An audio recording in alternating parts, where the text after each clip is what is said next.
बच्चों, आज की वीडियो में हम क्लास 5th की हिंदी लेसन 5 यानी कि पार्ट 5 लाल बहादुर शास्त्री का जो पार्ट है वो उसको पूरा पढ़ेंगे। तो आप किताब में ध्यान से देखिए, ठीक है, और समझिए इसको।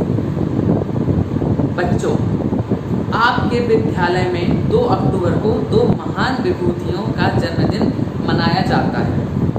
एक मोहनदास करमचंद गांधी और दूसरे जय जवान जय किसान का नारा देने वाले लाल बहादुर शास्त्री। ठीक है, लाल बहादुर शास्त्री जी का जन्म 2 अक्टूबर 1904 ईस्वी को मुगल सराय तत्कालीन बनारसी वर्तमान चंदौली, ठीक है, के साधारण परिवार में हुआ था।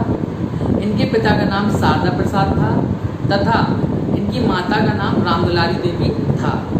मात्र 1.5 वर्ष की अवस्था में पिता का देहांत हो जाने के कारण अनेकों आभाव और कठिनाइयों को झेलते हुए वे एक जीवन पथ पर आगे बढ़े। ठीक है, वे स्वतंत्र भारत के पहले रेल मंत्री बने। कौन बने? स्वतंत्र भारत के क्या बने? स्वतंत्र भारत के पहले रेल मंत्री बने। ठीक है, उसके बाद उद्योग मंत्री। ठीक है, उसके बाद क्या बने? उद्योग मंत्री तथा स्वराष्ट्र मंत्री भी बने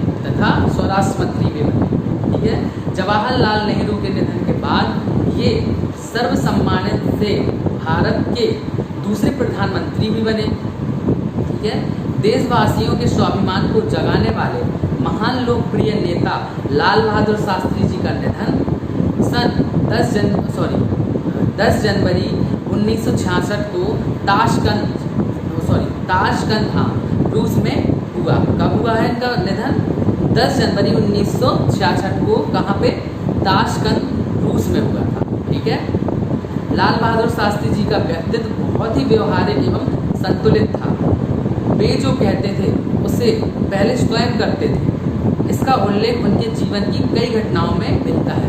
आइए उनमें से कुछ प्रसंगों के बारे में जानें। प्रसंग नंबर 1, शास्त्री जी उन दिनों रेल मंत्री थे।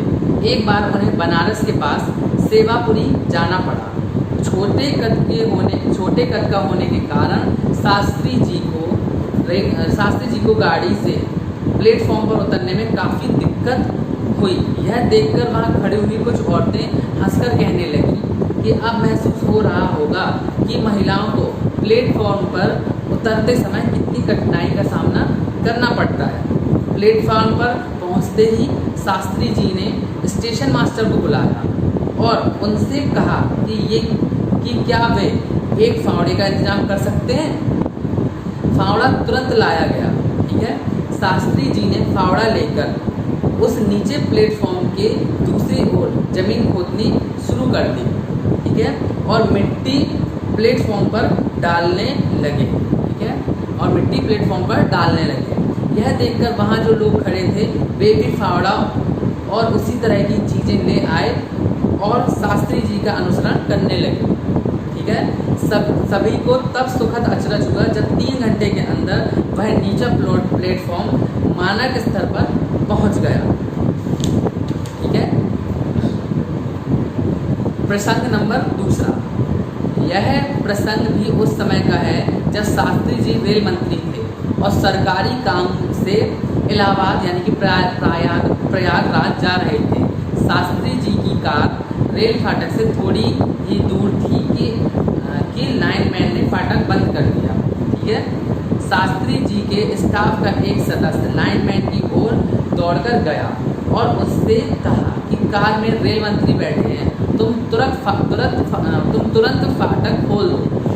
लाइनमैन ने फाटक खोलने से साफ मना कर दिया और बोला कि मैं नहीं जानता कि कौन रेल मंत्री है। ठीक है, और कौन प्रधानमंत्री है। मैं अपनी ड्यूटी कर रहा हूँ।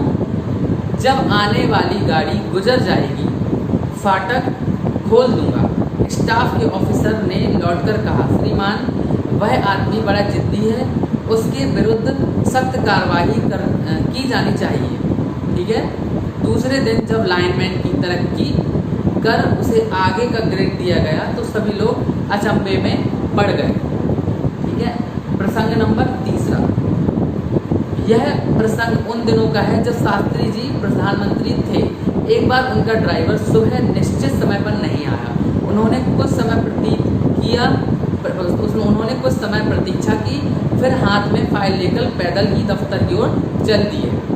उनका दफ्तर घर से करीब 1 किलोमीटर दूर था। ठीक है, इस बात से सभी सचिवालय में हड़कंप मच गया। ड्राइवर से जवाब तलब किया गया। जवाब में उसने कहा कि एकाएक उसका छोटा बच्चा गंभीर रूप से बीमार हो गया था और उसे भागकर डॉक्टर के पास जाना पड़ा। शिकायती फाइल जब शास्त्री जी के पास पहुंची तो उन्होंने उस पर टिप्पणी लिखी कि उसके लिए उसके बेटे के जीवन का महत्व और किसी भी कार्य से अधिक महत्वपूर्ण है। ठीक है, अगला चौथा नंबर प्रसंग नंबर 4। यह घटना उस समय की है जब शास्त्री जी प्रधानमंत्री थे। एक दिन खाने की मेज पर परिवार के सभी सदस्य बहुत गंभीर थे और बिना कुछ बोले चुपचाप खाना खा रहे थे। ठीक है, जब शास्त्री जी ने इस बारे में पूछा तो वे चुप रहे। उनके जोर देने पर उनके बेटे ने कहा, बाबू जी आजकल आप हमें बहुत कम समय देते हैं। शास्त्री जी ने जवाब दिया, तुम जानते हो कि प्रधानमंत्री के बनने के पहले सिर्फ तुम लोग ही मेरे परिवार के सदस्य थे। प्रधानमंत्री बनने के बाद यह पूरा देश मेरा परिवार है। अगर इसे ध्यान में रखें तो तुम्हारे साथ जो समय बीतता है वह देश के करोड़ों लोगों के साथ बीतने वाले समय के अनुपात की दृष्टि से बहुत ज़्यादा है। ठीक है, प्रसंग नंबर 5।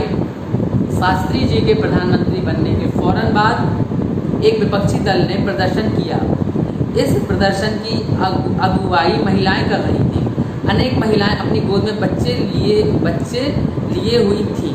प्रधानमंत्री आवास के सामने पहुंचकर उन्होंने बहुत ऊंची आवाज़ में चिल्लाना शुरू कर दिया। तेज गर्मी के कारण प्रदर्शन करने वाले पसीना पसीना हो रहे थे। एकाएक शास्त्री जी उठ खड़े हुए। उन्होंने एक ट्रे उठाई, उसमें गिलास रखे और वाटर कूलर के पास जाकर एक एक करके उनमें पानी भरा। ठीक है, इसके बाद वे हाथ में ट्रे लेकर फाटक की ओर चल दिए। सुरक्षा बलों ने मदद लेने को कहा, लेकिन उन्होंने सख्ती से मना कर दिया। ठीक है, वे सीधे एक महिला प्रदर्शनकारी के पास पहुंचे। महिला की गोद में एक छोटा सा बच्चा था जो रो रहा था। उन्होंने पिता की तरह महिला को